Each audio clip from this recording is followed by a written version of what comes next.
Hoy vamos a tratar el tema una flecha más. Yo sé que no estamos muy familiarizados con las flechas en esta época, pero en los tiempos que se escribió la Biblia, muy familiarizados. Por eso Dios dio una lección con ellas. Veamos este video, por favor.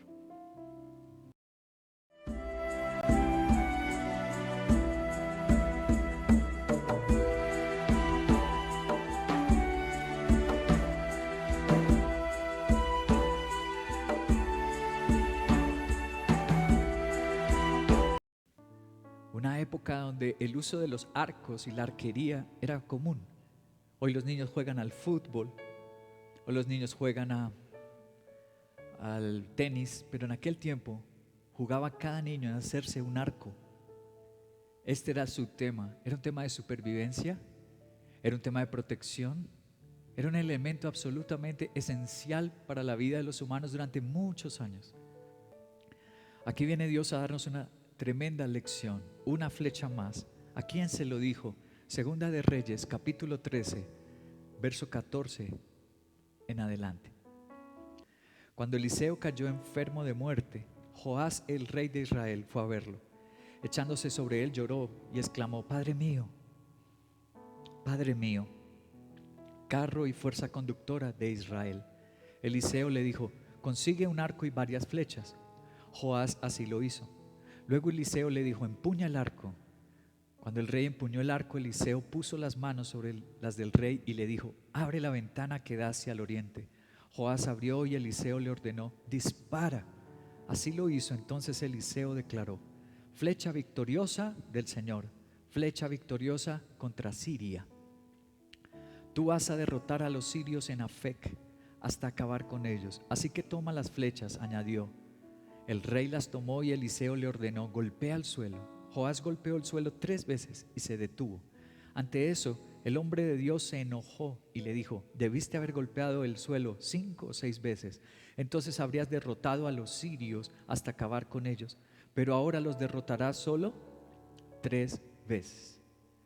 El rey Joás creció en una familia creyente.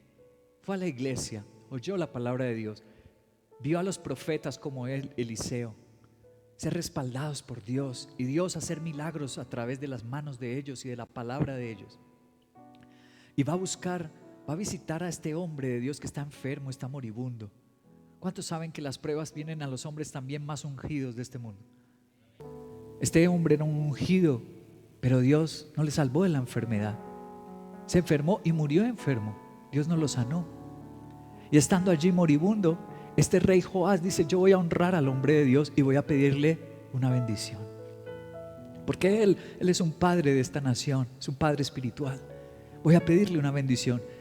Va a buscar la bendición y se encuentra con esto. ¿Con qué? Que 3 victorias tendrá en su vida, pero 2 derrotas le vendrán. ¿Por qué? Porque se detuvo. Ese fue el mensaje. Y es el mensaje para ti, para mí hoy, en este nuevo año. Una flecha más. Voy a ir al detalle del verso 15. Dice así: consigue varias flechas. En el versículo 15. En el 17, dispara flecha victoriosa. Y en el 18 dice: toma las flechas y golpea el suelo. 3 acciones con las flechas. Primero, consíguelas. Segundo, dispáralas. Y tercero, golpea con ellas. El Señor viene al rey Joás. Este joven estaba en su juventud y le dice: consigue flechas. Él sabía, era normal hallarlas. Luego le dice: dispara con ellas. Y después le dice: golpea. 3 acciones, todas con flechas. La primera pregunta entonces que nos hacemos es: ¿qué lección quiso dar Dios con las flechas? ¿Qué quiso enseñarnos Dios con esas flechas? Voy a recurrir primero a un historiador. Les voy a enseñar un cuadro de él. Vivió en el siglo XVII. Él se llama John Heisman Gibbon, considerado el padre de la historia actual. Es un británico del siglo XVII. muy enfermo, nació en una familia católica, pero muy enfermo, casi no fue a la escuela, casi no fue a estudiar, pero pudo ir a la universidad ya como a sus 17, 18 años. Tuvo un profesor que era un pastor de la iglesia cristiana calvinista, y este hombre le habló de la palabra de Dios y se convirtió. Este historiador John Haysham Gibbon se convirtió. Él hizo un comentario acerca de este capítulo 13. ¿Cuál fue su comentario? Les voy a leer lo que él dijo. ¿No es evidente la lección de las flechas?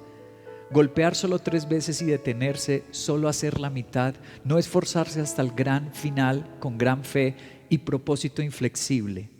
¿No es el problema con las multitudes de hombres hoy? Aquí entonces está nuestra historia de una mala parada, de detenerse en el ministerio, en el servicio a Dios, en el congregarse o en la fe, en la dirección del éxito en la vida diaria. Pensar que voy a ir hacia el éxito. Los hombres a menudo hacen una mala parada, golpean pero 3 veces y se detienen. El éxito está en cumplir el deber. Formémonos un concepto elevado de lo que Dios espera de nosotros y atrevámonos mucho en el intento de lograrlo. Tal vez Joás el rey fue indolente, le faltó energía y perseverancia, no tenía la tenacidad del propósito ni la medida de continuidad en hacer el bien. Qué tremendo comentario del análisis de un erudito. Y él dice que la lección de este capítulo es evidente. ¿Cuál es la lección? Perseverar con Dios. Dios quería un año más, una conexión más, algo más para Dios, y él se detuvo. Volvamos a Reyes 13, verso 18. Solo miremos esta palabra final: y se detuvo. Esa expresión, allí está la gran lección, como lo lees en el versículo, la parte final: y se detuvo. ¿Qué hizo con las flechas? Detenerse. Hizo una parada, como dice Gibbon, el historiador. La lección es perseverar, la bendición de Dios hasta el fin. A Joás, a este rey Joás, ¿será que le pasa lo mismo que a nosotros en el cristianismo del siglo XXI? Que nos detenemos porque dejamos de creer, dejamos de tener la fe de un niño. Nos detenemos porque nos cansamos de adquirir las cosas por fe y las queremos adquirir es con un negocio, un emprendimiento o una empresa. Nos cansamos de todo con la oración, como a Joás, distractores. Hay otras cosas que nos parecen más valiosas que lanzar flechas con Dios, que seguir el camino de Dios. Nos distraen y roban nuestra atención. Nos parecen más valiosas cosas de este mundo, cosas que vemos en las redes sociales y que otros alcanzan en este mundo. Nos seducen y por eso decimos: yo bajo mi ritmo en la iglesia, yo no sigo tan comprometido en la obra de Dios, yo me detengo. Voy a recurrir a otro teólogo.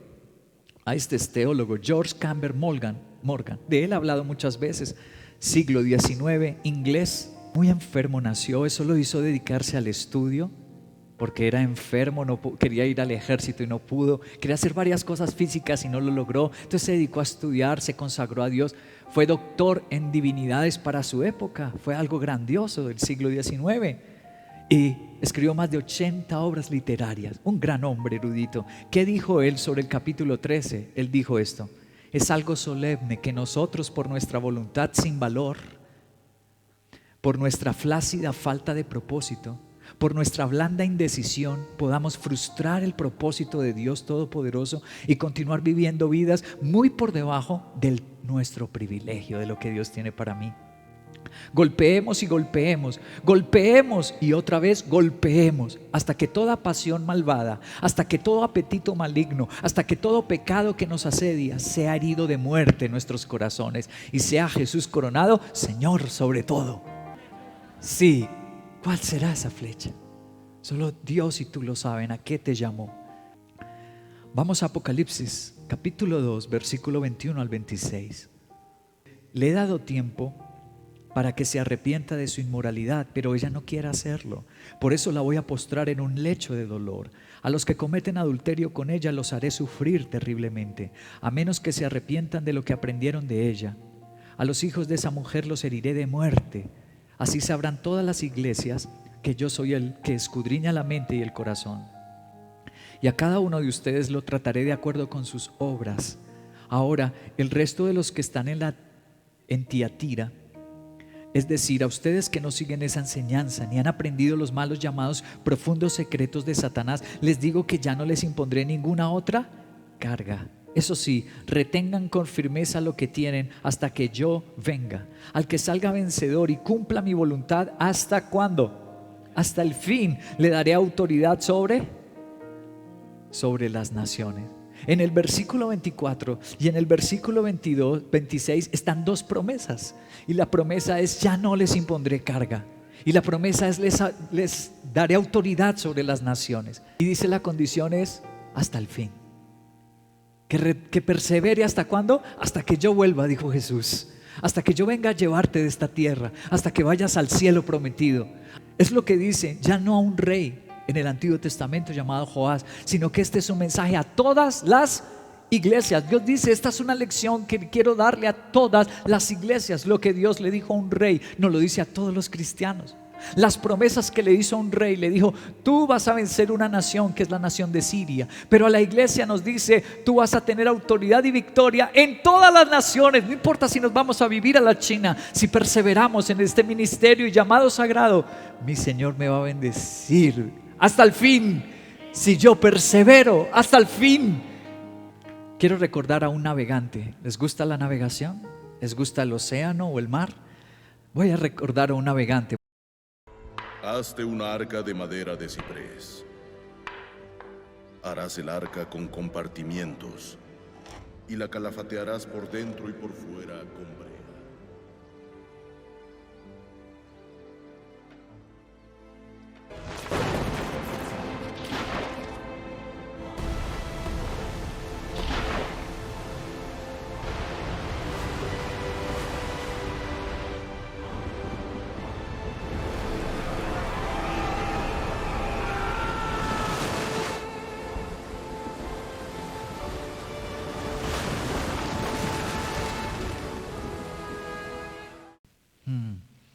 Este hombre logró la salvación no solo de él, sino de sus hijos. ¿Cómo se llamaban sus hijos? Sem, Cam y Jafet, y las esposas de ellos. Toda su familia, porque estuvieron en un arca, le obedecieron al Señor, al llamado. Esta es un arca, la iglesia. Y si no nos bajamos, ahora esa bendición la tuvieron hasta el fin. ¿Y cuánto fue el fin del diluvio? ¿Cuándo fue el fin? Algunos recordamos los 40 días y 40 noches que no paró de llover, pero ese no fue el fin. Fue terrible. Me imagino que fue una película de terror estar subido en esa arca y ver que llovía y ver que todo se moría y se ahogaba. Terrible.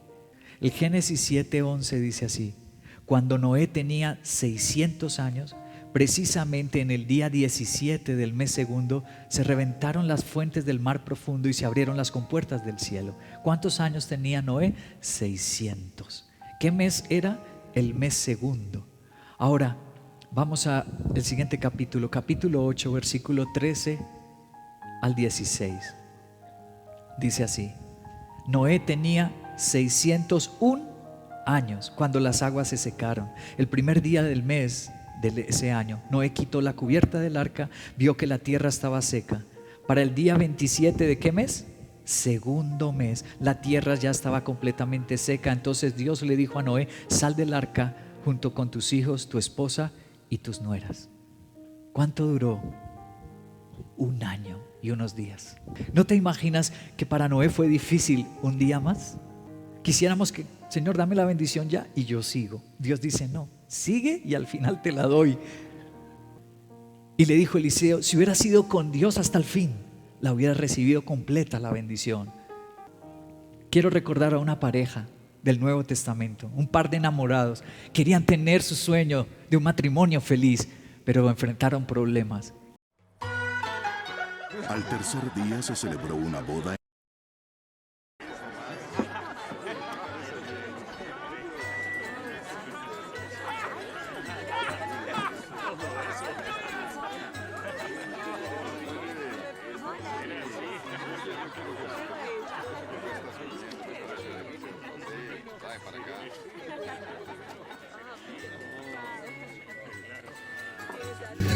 Está en Juan capítulo 2, versículo 10 al 11 voy a leer. Y les dijo: todos sirven primero el mejor vino, y cuando los invitados han bebido mucho, entonces sirven el más barato. Pero tú has guardado el mejor vino, está en rojo hasta ahora. Esta es la primera de sus señales. La hizo Jesús en Caná de Galilea, y así, está en rojo, reveló su gloria. Y sus discípulos creyeron en él.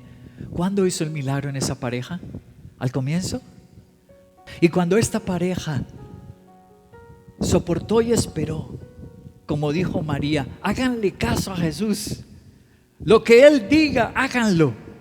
Y cuando uno espera en Él, aunque la cosa está difícil, aunque no haya recursos, todo se haya acabado, pero ¿cuántos saben que los recursos de Dios nunca se agotan? Los milagros de Él nunca están en crisis, nunca se acaba su misericordia, nunca se agota su poder.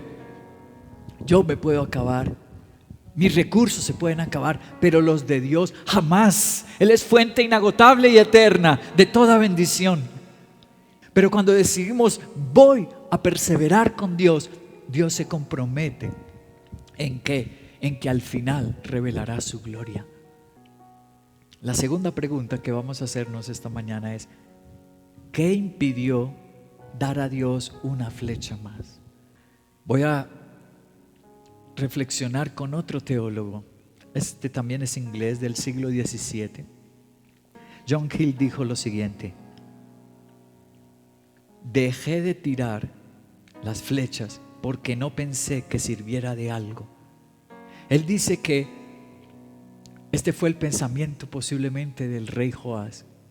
El rey se detuvo porque él pensó: esto no va a servir de nada, yo lo que necesito es soldados, ejército, dinero, títulos, pero eso de tirar flechitas en la iglesia no sirve de nada, y por eso se detuvo. Voy a ir al versículo 7, Reyes 13, versículo 7. ¿Por qué pensó esto? Dice el verso 7: del ejército no le habían quedado al rey Joacás más de 50 jinetes. ¿Quién era Joacás? El papá del rey Joás, era su papá. En el tiempo de su papá le acabaron con el ejército. Mira cuántos jinetes quedaron: 50. 10 carros de combate y 10,000 soldados de infantería, pues el rey de Siria había destruido el ejército, aniquilándolo por completo. ¿Qué le habían hecho los sirios a su papá? Lo habían acabado. Entonces el profeta le dice: lanza flechas, hazlo en el nombre del Señor, haz para Dios este servicio. Y a él le parece absurdo y sin sentido, porque lo que él piensa es que necesita carros, oro, dinero, soldado, gente para salir adelante. Por eso se enojó el profeta Eliseo, se enojó el siervo de Dios, porque este rey Joás no estaba creyendo a Dios y porque estaba menospreciando a Dios y vivir por fe. Lo segundo que dice el teólogo John Hill que pensó Joás: dejé de tirar porque no soy buen arquero. Permíteme leerte versículo 16. Luego Eliseo le dijo: empuña el arco. Y cuando el rey empuñó el arco, Eliseo puso las manos sobre las del rey. Entonces no lo iba a hacer él, no, lo iba a hacer la unción de Dios a través de él. El profeta lo estaba ungiendo, puso sus manos sobre él. Cuando tú vienes a la iglesia, el Señor te llama, no está esperando que lo hagas en tus fuerzas, no te llama porque tú seas muy bueno para algo. ¿Por qué te llama? Porque Él quiere ungirte y Dios quiere llevarse toda la gloria. No eran sus fuerzas, no eran sus talentos ni capacidades, iba a ser Dios. ¿Por qué más se detiene uno de tirar una flecha más? John Hill dice: porque pensé que 3 eran suficientes. Es que yo ya serví en Veracá 23 años, como pastor casi 30 años, ya fue suficiente, Señor, ya me toca, Señor, jubilarme o cambiar de actividad o cumplir mis propios gustos. Yo ya me negué, es muy suficiente. ¿Cómo así que llevar la cruz hasta el fin? Ya fue mucho, Señor, 30 años yo haciendo esto sin parar. Como la gente sí para, se hace pausas, se me retiran, dice que Dios les habló, dice que van a orar. Todo el mundo tiene derecho a desistir menos yo, Señor. Tal vez se fue el pensamiento, dice John Hill, pero les voy a decir el versículo 15. Eliseo le dice: consigue un arco y consigue varias flechas. ¿Cómo se iba a detener con 3 si él le ordenó que trajera hartas? Luego nuestro Señor no nos ordenó en su palabra, no nos advirtió: el camino mío es estrecho. Cuando a mí se me pone angosto el camino y difícil la tarea, yo digo: Dios me lo advirtió. El Señor me lo dijo: toma tu cruz y niégate. Dios me lo dijo. Así que voy a continuar en este camino, porque Él también dijo que si yo persevero hasta el fin, recibiré la corona. Me quitará toda carga y me dará autoridad sobre las naciones. Un argumento más menciona el teólogo John Hill: dejé de tirar porque ese profeta estaba moribundo. Este es anciano, ya está delirando, está en sus últimas, me pones que echar flechitas. Como dice mi esposa, quizás ya no ve bien el profeta, ya el pastor Henry ya está cansado. Menospreció la palabra porque venía de un siervo débil. A veces menospreciamos el tesoro de Dios porque viene de fuentes muy sencillas, muy modestas. Pero leamos el versículo 20 y 21. Dice Reyes 13, 20 y 21. Después de esto murió Eliseo y fue sepultado, y cada año bandas de guerrilleros moabitas invadían el país. En cierta ocasión unos israelitas iban a enterrar a un muerto, pero de pronto vieron a esas bandas y echaron el cadáver a la tumba de Eliseo. Cuando el cadáver tocó los huesos de Eliseo, el hombre recobró vida y se puso de pie. ¡Wow! ¡Wow! El que murió de un cáncer, es lo que dicen los expertos, que lo que Eliseo tenía era como un cáncer. El que murió de cáncer, el que estaba pasando tremendas pruebas, pero estaba ungido, sí, Dios lo certificó, que sus huesos apenas tocaron un cadáver, esos huesos, ¡pum!, volvió a la vida. ¡Wow! ¿Qué significa eso? Que Dios honra su palabra por encima de cualquier instrumento. No importa el instrumento, no hay que mirar el instrumento, sino la palabra que viene de Dios. A veces nos habla a través de personas que están así en debilidad y en enfermedad, pero yo voy a poner mis ojos en la palabra, y con el Señor una flecha más. Juan Calvino, el gran teólogo francés, mira qué dijo de este capítulo Juan Calvino. Posiblemente no era consciente el rey Joás de la grandeza de esa oportunidad. ¿Eso es verdad? ¿Nos pasa a nosotros o no? ¿No somos qué? Conscientes de qué es tomar un ministerio, de qué es ganar un alma para el Señor, de qué es hacerla un discípulo por 23 años. No comprende la grandeza que eso delante de Dios es. Es más grande que vender aviones o carros. Es más grande que hacer cualquier negocio o trabajar para cualquier empresa. La grandeza que es un llamado de Dios. Posiblemente no era consciente de la grandeza de esa oportunidad. Tal vez trató el mensaje simple del profeta con desprecio, obedeciéndolo simplemente para complacer el capricho de un hombre anciano y moribundo, sin mirar más allá del profeta, a Dios que envió a ese profeta. Quizás a veces tropezamos con el mensaje porque no miramos más allá o más alto que el mensajero, que no es talentoso, no es famoso, sino tosco. Tal vez los hombres que te llaman, que te exhortan y te enseñan la palabra de Dios somos toscos y hacemos medio moribundo. Pero querido, no le pongas cuidado a eso, sino a lo que contiene el vaso, el mensaje de Dios. Y Él está diciéndonos una flecha más. Termino con este principio. Si Dios dice, entonces lo mejor es una flecha más. Si Dios nos está diciendo que un año más me quede, que permanezcamos, un discípulo más o una conexión más, un ayuno más, algún tipo de servicio para Dios, algo más, una ofrenda más, es porque es lo mejor para mi vida. El versículo 19 de Reyes 13 dice así: ante eso el hombre de Dios se enojó y le dijo: debiste haber golpeado el suelo 5 o 6 veces, entonces habrías derrotado a los sirios hasta a Están Rojo, acabar con ellos, hasta acabar con ellos. ¿No dice eso el Nuevo Testamento? Que la obra que Dios empieza a nosotros la va a perfeccionar hasta el día de Jesucristo, hasta el final. ¿No dice eso la palabra y las promesas de Dios? Eso dice el Señor, que Él espera. Lo que Él empezó en nuestras vidas lo va a terminar. Y si Él me pide una flecha más, es porque para Él terminar su obra necesita una flecha más. El teólogo John Hill, otra vez, el inglés, dice finalmente: siga disparando en la batalla contra el pecado. Siga disparando en la consecución del conocimiento cristiano. Siga disparando en la consecución de la fe. Siga disparando para hacer más por el reino de Dios. Y siga disparando porque el mundo, la carne y el diablo no dejarán de disparar. Todos los teólogos concuerdan que este es el mensaje que Dios nos dio a un hombre joven, rey, con un elemento tan común como el arco y las flechas. Que el mensaje de Dios es: persevera en mi llamado, persiste conmigo, no te detengas, porque la bendición la veremos al final.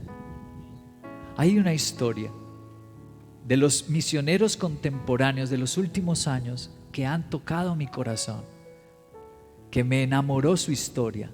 Es uno que fue enviado aquí a Latinoamérica. Dios lo tocó. Ese muchacho tenía su beca para una universidad en los Estados Unidos. Se casó con una muchacha norteamericana hermosa. ¿Y quién deja todo ese futuro en una potencia mundial y se viene para Latinoamérica a predicar? Lo común es lo contrario, que los de Latinoamérica quieran irse a buscar dinero, plata, comodidad. Pero esto es una locura, que un gringo con universidad becado, con un futuro increíble para sus hijos, para una esposa bonita, diga que se quiere venir al Ecuador. Y sembró su vida para el Ecuador. Y no para la capital, para Quito. Se fue para el Amazonas en Ecuador a predicarle a una de las tribus, de las últimas tribus salvajes en el Ecuador, a los Saucas. Y aquí está la historia de la esposa. Poco se habla de ella, Elizabeth Elliot. Él se llamó Jim Elliot. Poco se habla de la esposa, porque la esposa se quedó una flecha más. A él, cuando va a predicar, lo matan. Y cuando él lo matan, ella no dice a buscar marido y ahora a buscar dinero en Norteamérica. Ella se queda. Y ella dice: una flecha más. Y se quedó con una hija pequeña que habían tenido allá en Ecuador. Y se quedó con la niña viviendo entre los indios.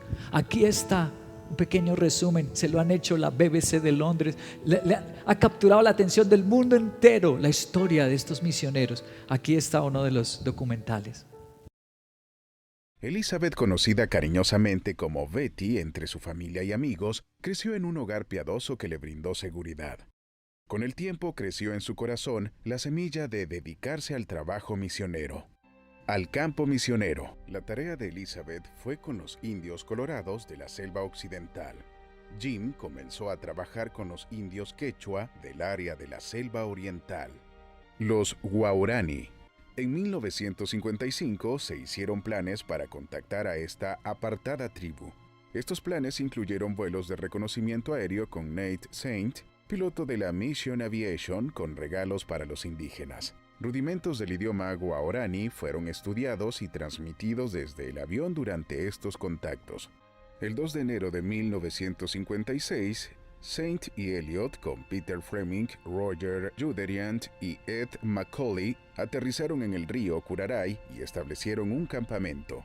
Después de una visita aparentemente amistosa de 2 mujeres y un hombre de la tribu Waorani, los 5 hombres fueron asesinados con lanzas de madera el 8 de enero de 1956. Después de la muerte de su esposo, Elizabeth regresó brevemente a la casa de sus padres en Nueva Jersey, pero decidió regresar con Valerie, su hija, y continuar el trabajo con los quechuas. Y el 8 de octubre de 1958, Rachel Saint, Elizabeth y Valerie, acompañadas por Dayuma, se mudaron con la tribu en su aldea remota a vivir con el grupo familiar que había matado a los hombres. Una vida de legado. Poco después de su regreso en el verano de 1961 a Ecuador, delegaron su trabajo entre los Waorani y regresaron a trabajar con los quechuas. Elizabeth regresó con su hija a los Estados Unidos en 1963 para continuar su carrera como oradora y escritora.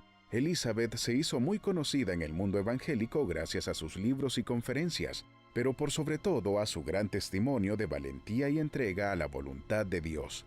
En 1988 comenzó su propio programa de radio llamado Entrada al Gozo.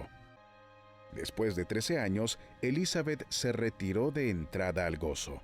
Al final de su vida, había escrito más de 20 libros.